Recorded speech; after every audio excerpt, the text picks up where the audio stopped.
Bus கட்டணம், மின்சார கட்டணம் உயர்ந்திருக்கிறது, சொத்து வரி உயர்ந்திருக்கிறது, வீட்டு வாடகை உயர்ந்திருக்கிறது, வியாபார வணிக வளாகங்களுக்கு வரி உயர்ந்திருக்கிறது, பத்திர கட்டணம் உயர்ந்திருக்கிறது, வாகன கட்டணம் உயர்ந்திருக்கிறது, ரோடு வரி உயர்ந்திருக்கிறது, தண்ணி வரி உயர்ந்திருக்கிறது.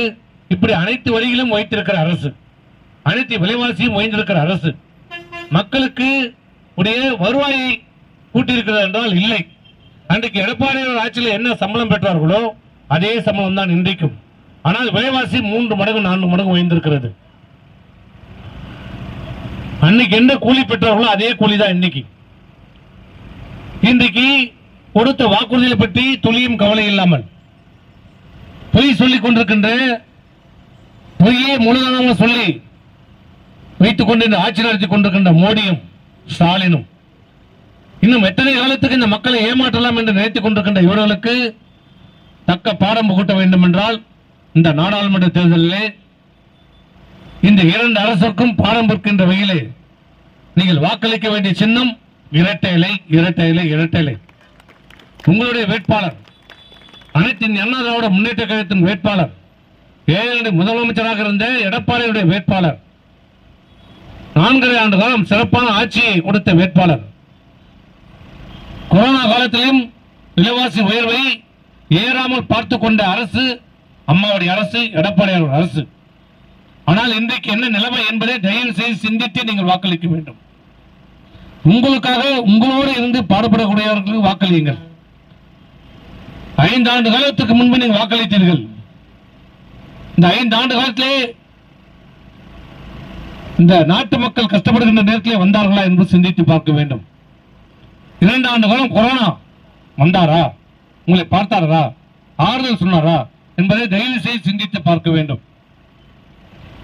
10 ஆண்டு காலம் அம்மாவுடைய அரசிலே நாடு அமைதியாக இருந்தது.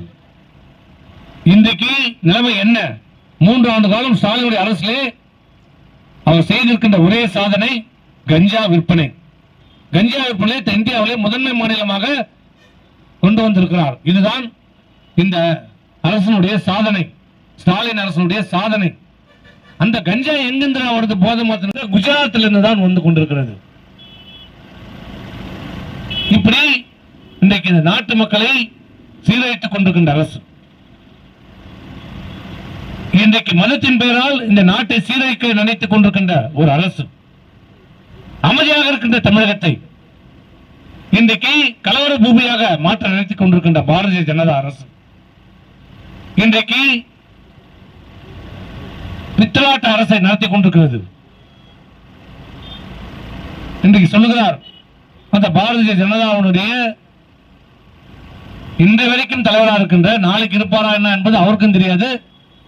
அதேமா 19ஆம் தேதிக்கு மேல அவர் இருப்பாரா என்பது அவருக்கே தெரியாது. ஆனால் அந்த அறவேக்காடு அண்ணாமலை சொல்லுது, அண்ணா திமுக தேர்தலுக்கு பிறகு இருக்காது. நாங்க இருக்கிறோமா இல்லையான்றது 52 வருஷம் ஆச்சு, அதை நாங்க பாத்துக்கிறோம்.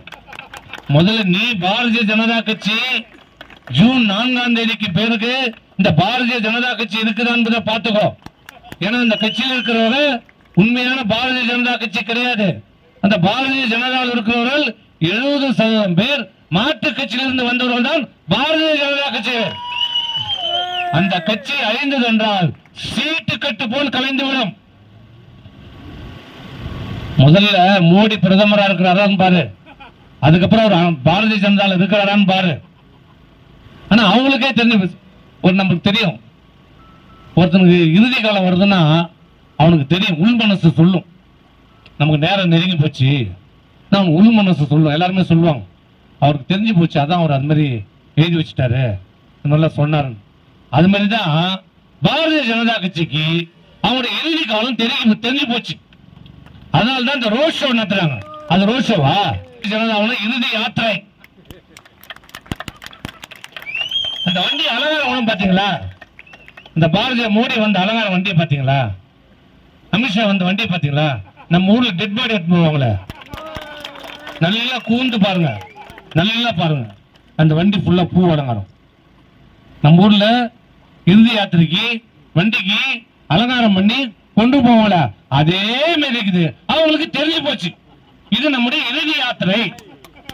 இதுதான் தம்பி அண்ணாமலை, இதுதான் தம்பி உன் அண்ணாமலை, உன் கடைசி தேர்தல் பிரச்சாரம்.